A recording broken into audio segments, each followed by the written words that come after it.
needs no introduction and stays on the front line. Congresswoman Ayanna Presley. She's an activist, a legislator, a survivor, and the first woman of color to be elected to Congress from the Commonwealth of Massachusetts. Throughout her career as a public servant, Congresswoman Presley has fought to ensure that those closest to the pain are closest to the power, driving and informing policymaking.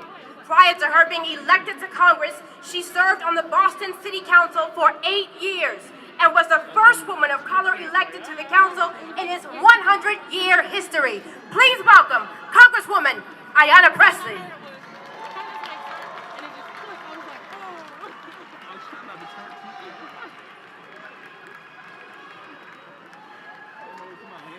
Good morning, beloved. Today, I'm thinking of the ancestors, not just the ones recorded in our history books, but the ones omitted from those pages.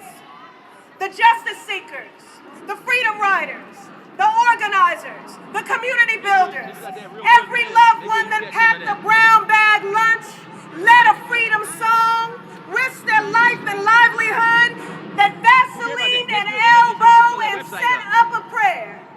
Their sacrifice and self-determination shaped history and brought us to this moment. The truth of the matter is, we are because of them. We are Black with a capital B. We are the manifestation of the movement. We are a symbol of social, political, and cultural progress. If my granddaddy, the Reverend James Eccles, were here, he would whisper in my ear and say, "Grandbaby, make it plain." And I intend to do just that, make it plain. We are in unprecedented, uncertain times. We are challenged by the state of the nation and the crisis we face, but the state of our movement, it is strong. And another world is possible. Yes, it is possible to legislate justice and accountability. People over profits, joy over trauma, freedom over fear. Yes, it is possible to write budgets that actually value Black lives. If it feels unfamiliar, that's because it has never been done in America. We will meet the moment. We will work towards healing, justice, and collective liberation like our lives depend on it, because they do. We will march on, clear in our conviction, rooted in our faith, grounded in our history, intentional as we build. Let me make it plain. Black lives matter.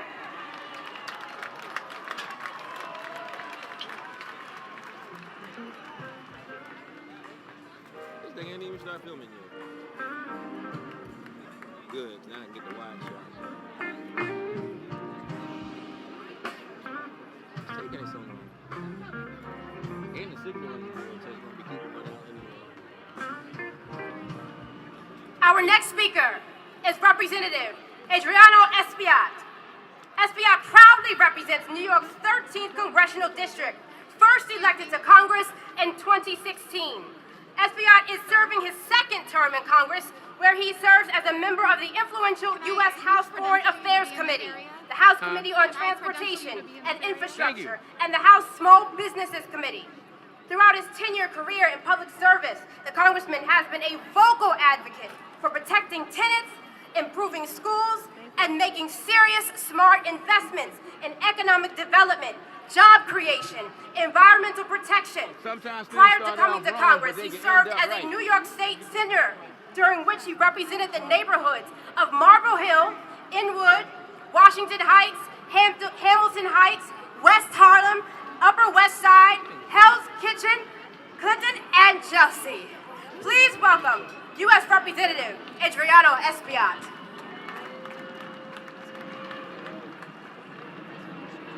This phone is really bugging. Good morning, everybody. Thank you, Reverend Al Sharpton. Thank you, National Action Network. Thank you all for being here on this great morning. I bring you greetings from Harlem, the capital of the African diaspora in the world. From East Harlem, the launching pad of the Latino experience in New York State. From immigrant Washington Heights, Hamilton Heights, Inwood, and working class Northwest Bronx. Over 50 years ago, the great Martin Luther King Jr. and John Lewis stood here and shared their dreams with all of you. Today, as the first formally undocumented member of Congress, I stand here with you today to say that yes, I am a man. That yes, we shall overcome. That yes, sí se puede. That yes, Black Lives Matter. And that yes, without no justice, there will be no peace. We come here today burying the scars and the wounds of 400 years of struggle to say that whether your ancestors picked cotton or whether they cut sugar cane, we're all in the same boat right now. We must pass legislation to ensure that there is police reform. We must pass the pieces of legislation highlighted in the Harlem Manifesto against police brutality that are all included in the George Floyd Justice in Policing Act. Let's get rid of the chokehold. Let's get rid of the need. We also must pass the John Lewis Voters' Rights Advancement Act to ensure that we all be able to vote. We must enact criminal justice reform. Let's do away with the death penalty. Let's do away with solitary confinement. Let's do away with mandatory minimums. I am a man. We shall overcome. Sí se puede.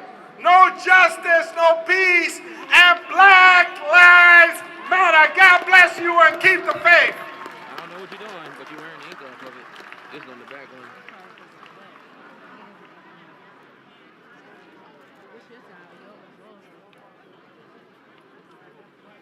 A lot of times what I do, I just like hold the ends. I don't really hold the whole thing. Unless I'm doing it in short skirt. Well, that's why I was doing it. Well, Up just keep that next back one is on the back. Representative That Charles could just be Booker, the back one for the a rest of it. 36-year-old state legislator born in Louisville, Kentucky. He successfully ran for State House in Kentucky in 2018, becoming the youngest African American in the House in more than 90 years, where he fought for common sense gun safety reform, prescription drug cost relief, voter protection and restoration in support of labor unions, for economic justice, against racial injustice, and more. Representative Booker recently founded Hood to the Holler, a 501c4 to capture the energy and infrastructure he built in his run to continue to build power, work on voter registration, and more, and to help positively transform our future. Please welcome Representative Charles Booker.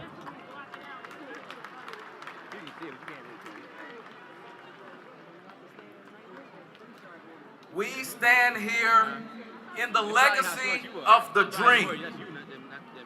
The dream that Dr. King lifted up, that Whitney Young pushed for, that Mattie Jones fought for, that my granddad Lindsey E. Hearn Sr. demanded. We're here today because we know that dream is not done. Because although they marched for us then, the cries we're hearing across the country right now, from Kenosha to Kentucky, from the hood where I'm from, to the hollers in Appalachia, to everywhere in between, those cries let us know we have more marching to do. And it is in this moment where we must rise up together. Because listen, we are built for this moment.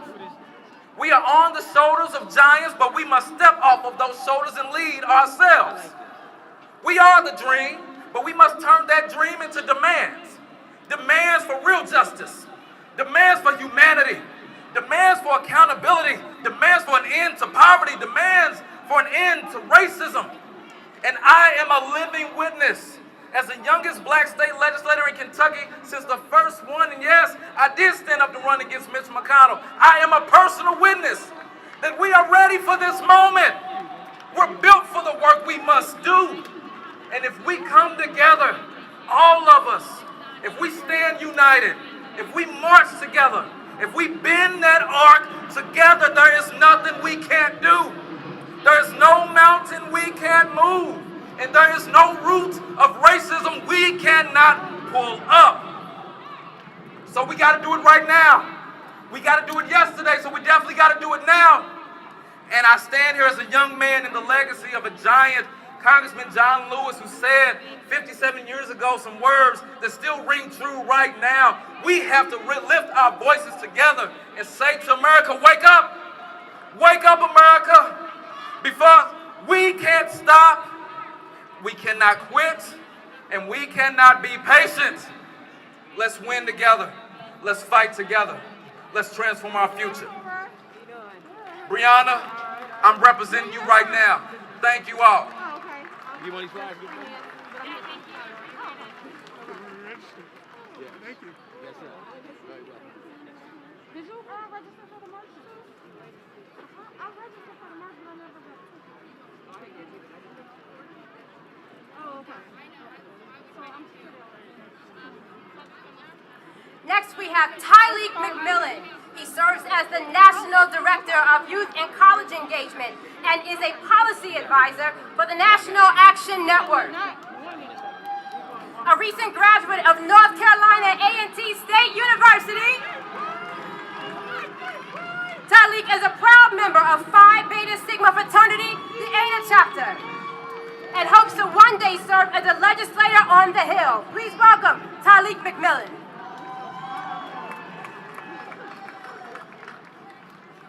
I give honor to the conveners, my boss and mentor, Reverend Al Sharpton, and Martin Luther King III. I also want to recognize the young leaders standing behind me from Nan Youth Huddle and Nan Collegiate. We find ourselves here in the spirit of John Lewis, making good trouble, necessary trouble, because the soul of our democracy is depending on it. We're not here to ask for justice.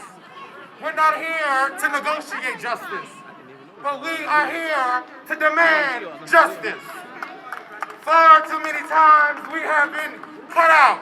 Far too many times we have been budgeted out, counted out, resourced out. It's time for legislators to invest in education. It's time for legislators to invest in mental health services. It's time to invest in communities. And I love my 1891. It's time to invest in historically black colleges and universities. Because we don't deserve just a half a dollar. We don't just deserve the quarter of the dollar, but we deserve the whole dollar. Dr. King spoke about the check that bounced in the bank of justice. And we've come to let the teller know at the bank that this check better not bounce. Because we will march and we will fight, because that's what we deserve. In the words of Dr. King in closing, and again, we come to cash the check, a check that is willing to demand the riches of freedom and security of justice. Thank you. No justice.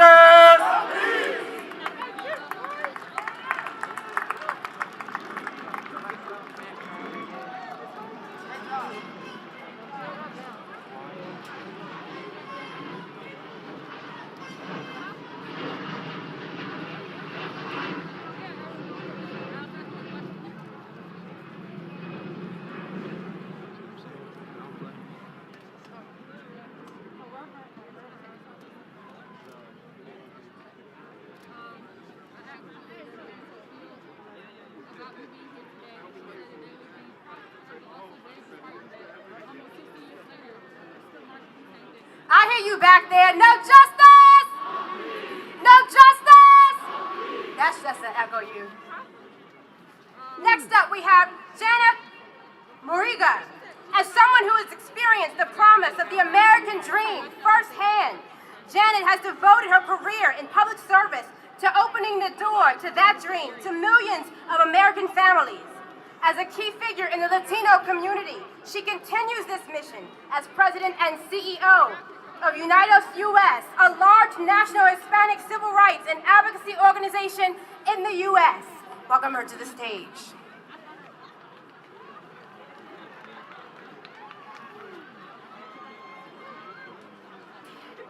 Hello, hola. My name is Janet Murguia, and I'm president and CEO of Unidos US, the largest Latino civil rights and advocacy organization in the country. I want to tell you why I am here. I am here because we have stood and always will stand with Reverend Sharpton and Martin Luther King III and our brothers and sisters in the Black community until systemic and institutional racism in our society is eradicated. That's right. I am here because 25% of my community is Afro-Latino. So we don't just empathize, we identify with the Black community. I am here because we need law enforcement to get their knees off the necks of our Black and Latinx young men. I am here because what we have seen in Kenosha, Wisconsin this week, a man shot in the back and paralyzed, peaceful protesters shot and killed by white nationalist vigilantes as the police have turned a blind eye, and silence from the man who holds the highest office in the land. That is immoral and unacceptable. I am here because our communities are bearing the brunt of a pandemic, both in lives and livelihoods, that is only getting worse yet. I am here because we have in common, what we have in common is far greater than what divides us. As Dr. I am here because we have in common Cesar Chavez in 1966. Our separate struggles are really one. A struggle for freedom, for dignity, and humanity. I am here because we must support the young people of every background here as they rise up, make their voices heard, and tell those of their generation about the America that they want to see. Because we must reject bigotry and hate and insist that our country live up to its ideals and the values that we share. I am here because I am standing on the shoulders of giants like Congressman John Lewis to say, your fight is my fight. Tu lucha es mi lucha. I am here because Black lives matter. Sí se puede. Adelante. Muchísimas gracias. Don't worry about it. I did get a picture of it.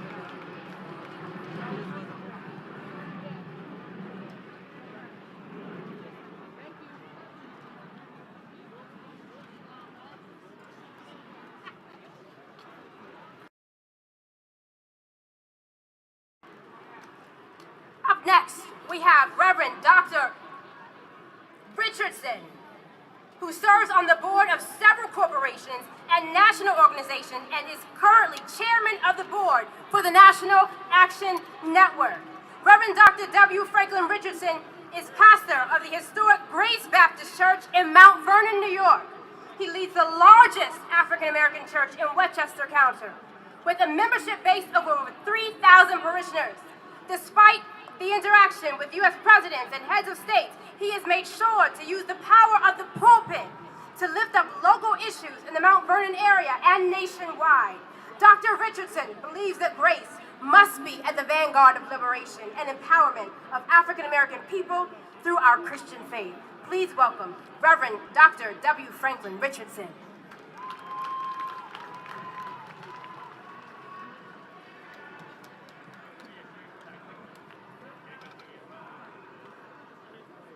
Good afternoon. Let's give ourselves a celebration. Look at how we've turned out in the midst of the pandemic, in the midst of all that's going on. This is important to us. We lay ourselves on the line because this is important. On behalf of the members of the board of National Action Network, I want to thank all of the various organizations who have collaborated with us to bring this to pass.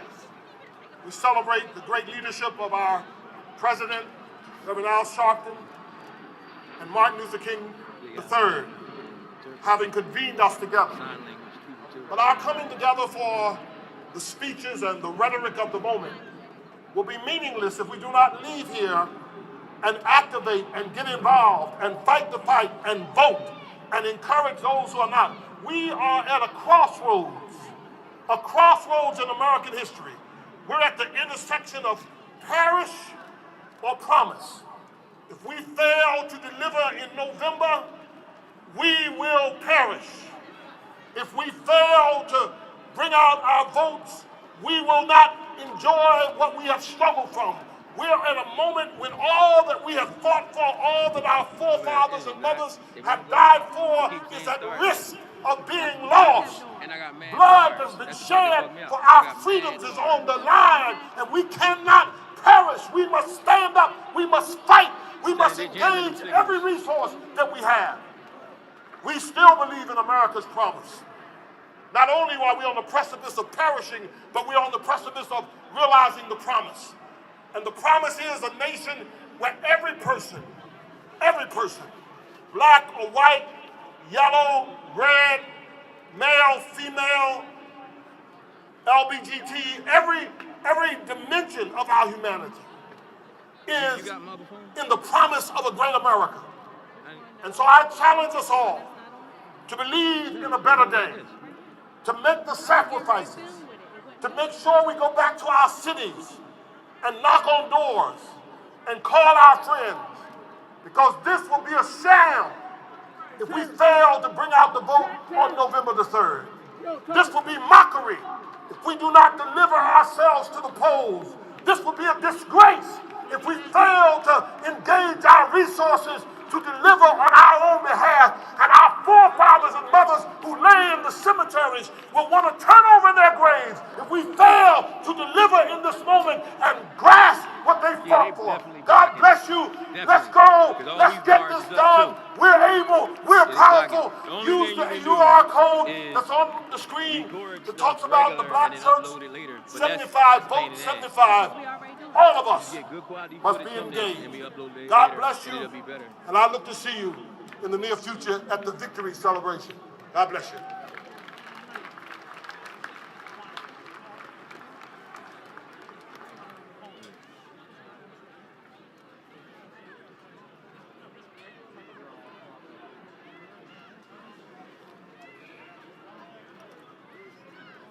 Next up, please welcome civil rights activist Maya Berry. She's the executive director of the Arab American Institute.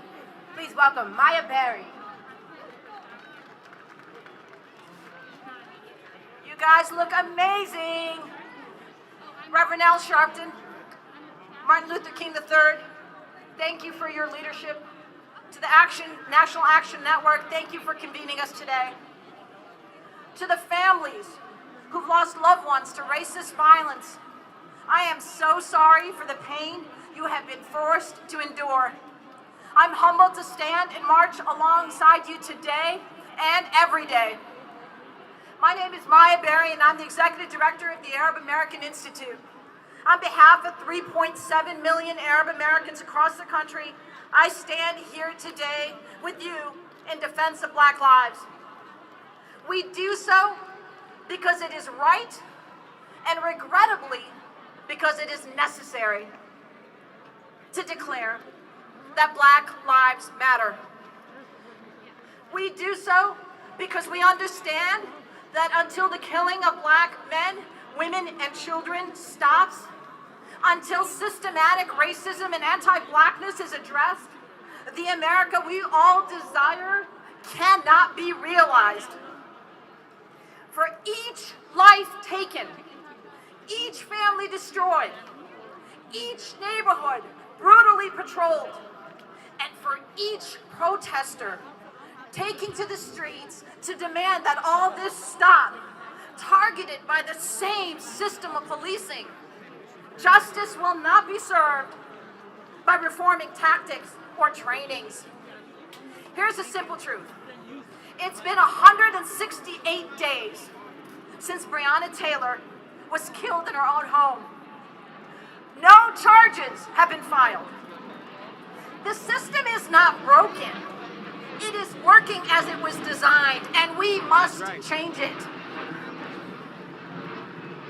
Today, we must recommit to defend Black lives, to end police brutality, and the racist system that upholds it. We must recommit to fight voter suppression and the impact of a politicized decennial census like we have never seen.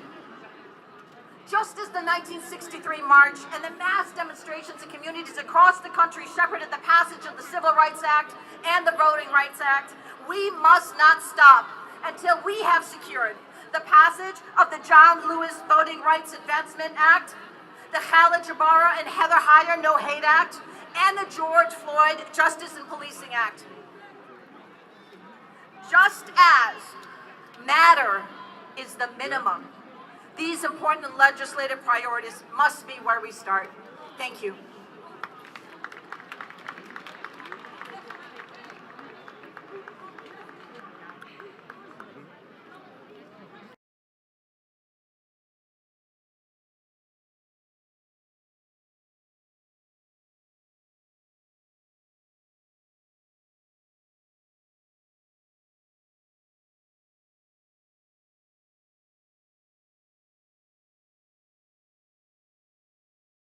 Community organizer, Dr. Jamal Bryant combines sound biblical teaching, business acumen, and political insight to propel the body of Christ to action and greater levels of faith. His ability to reach across social, economic, and political barriers has helped people not only experience the life-changing gospel of Jesus Christ, but to activate success in their everyday lives. His ministry has become an incubator for entrepreneurs, homeowners, and like Dr. Bryant, is a senior pastor of New Birth Missionary Baptist Church in Lithonia, Georgia. Please welcome Dr. Jamal Bryant.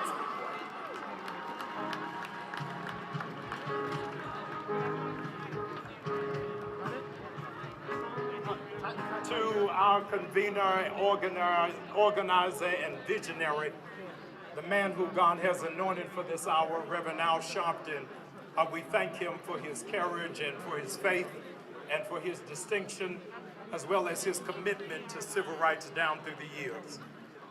Brothers and sisters, not since 44 BC, when Marcus Aurelius Junius Brutus led 59 accomplices to stab Julius Caesar in the back, has there been such a heinous crime as the slaying of Jacob Blake. 7 times they shot him in the back. And today, while it is that you stand, Jacob finds himself paralyzed from the waist down. Not from these steps, but Dr. King said that we as a people should not find ourselves caught in the paralysis of analysis. In other words, our coming together is in vain if we just talk about the problems, but don't chart a course towards the solution. Harriet Tubman, who said, "I freed thousands of slaves, but I would have freed hundreds more had they known they were slaves." I only thought about that when I saw the slaves on TV this week endorsing Donald Trump. I said, if only they knew they were slaves, they could have been rendered free. We cannot remain paralyzed. Yeah. We can't be paralyzed Only if they wondering knew. whether or not Only if they knew. we're going to support the very first black female vice president in the United States. Don't tell me about what it is that she did in the past, and you not talk about what she wants to do in America in the future. Accountable too. She wants to make sure that we get rid of privatized prisons, that there are no more mandatory minimums, and marijuana is no longer an illegal substance. We cannot be paralyzed knowing that she graduated just a few miles from here, from the original HU. And those of us who are products of HBCUs, you ought to be making some noise right now, knowing what it can develop and what it can deliver. We cannot be paralyzed. We cannot allow white evangelicals to paralyze us, saying that they cannot support our agenda because they're for pro-life. Don't tell me you're for pro-life and white evangelicals are silent when black people are dying in the street like dogs. We cannot be paralyzed. The black church, you cannot be paralyzed, saying that you're not going to support Black Lives Matter because of 3 fearless black sisters who happen to be lesbian. We've got to love our LGBTQ community, realizing that those are our sons and those are our daughters. We cannot be paralyzed. We cannot be paralyzed into believing Mr. Jones' water is colder. This is the time where we've got to support black businesses, because too many of them are closing down because of COVID-19. Not because they don't have adequate service, but because they don't have adequate support. But what America has to know about the tenacity of black people is that even when you render us paralyzed, we still know how to crawl. And on November 3rd, no matter what you do, we gonna crawl to the polls. If you take away the mailbox, we still gonna crawl. You take away the polling stations away from our community, we still gonna crawl. We gonna sing the original gangster rap music. Before I be a slave, I'll be buried in my grave and go on to my Lord and be free. We still gonna crawl. There is something about us that understands that we stand today with our brother Jacob, realizing that even if we find ourselves paralyzed and you force us to crawl, we are like butterflies, because butterflies only have 2 options. They crawl and then they fly. And we understand in this hour, this is the hour for black people to fly. Maya Angelou said, you can write me down in history with your bitter, twisted lies, but still like dust, we rise, we rise, we rise. And if you don't know Maya Angelou, the least you can do is loan the Migos. And black people from here until November 3rd, we gotta walk it like we talk it. We gotta keep moving until our generation takes the baton, changes the country, and makes America great for the very first time.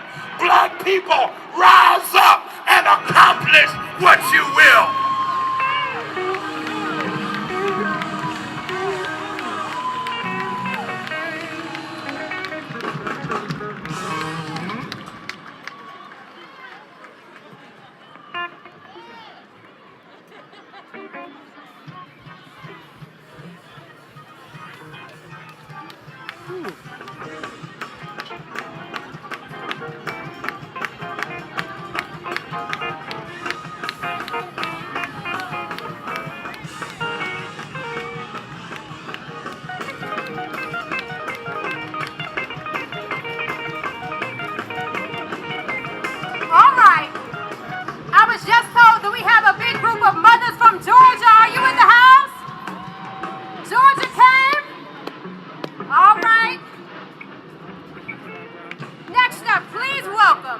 Congresswoman Sheila Jackson Lee.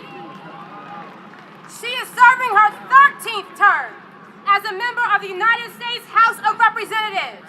She serves the 18th Congressional District of Texas, centered in Houston, the energy capital of the world, and sits on 3 congressional committees: the House Committee, the Judiciary and Homeland Security Committee, and the crucial Budget Committee. She's the author of the Emancipation National Historic Trail Study Act and the lead sponsor for H.R. 40, the commission to study and develop reparation proposals for African Americans. Please welcome Congresswoman Sheila Jackson Lee.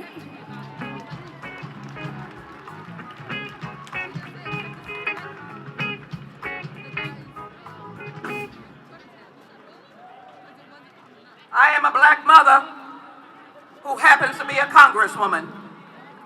I'm a black mother who happens to understand that black lives do matter every single day of my life. Standing on these historic steps, grabbing onto the history of what the Lincoln Monument means to all of us who have a birthright in this nation to be able to live in dignity, I understand the words of Dr. Martin Luther King, who said that the Negro people have been given a bad check, a check which has come to be marked insufficient funds. Today we stop the insufficient funds and we put money in the bank because we've got to heal this nation. And so I say to you, why we can't wait. Why we can't wait when those assigned to protect and serve are able to grab the t-shirt of a black man named Jacob and point a gun in his black skin and shoot 7 times. Why we can't wait. Why we can't wait when those who are assigned to protect and serve can take Big Floyd, put a knee on his neck and say, I can't breathe. And then we know that we have to change this nation when we have Breonna Taylor, Ahmaud Arbery, Trayvon Martin, Eric Garner, and Michael Brown, and many others. And so today we come to acknowledge that we ask America not to fear us. We ask you not to send tweets that we are attacking you as a mob, because the militia walks around freely and shoots us without anyone's concern. And so we are standing here today to say why we can't wait. We want an America that will stomp out the divisiveness, the intimidation, and the threat. We want a White House who stands as a healer in chief, who understands black mothers' pain and understands your pain. And then, of course, we want to make sure that as we do this, we know that H.R. 40 is intertwined with the bill I helped write, which is the bill of George Floyd Justice and Policing Act. So here we are today asking the question, how did this happen? Because of institutional racism. And I am here to tell you that we must have the commission to study and develop, as my brothers and sisters have said, reparation proposals. We must answer the call of institutional racism. We have got to make sure that the social, economic, psychological, scientific, and educational government-sanctioned institutional racism stops right now.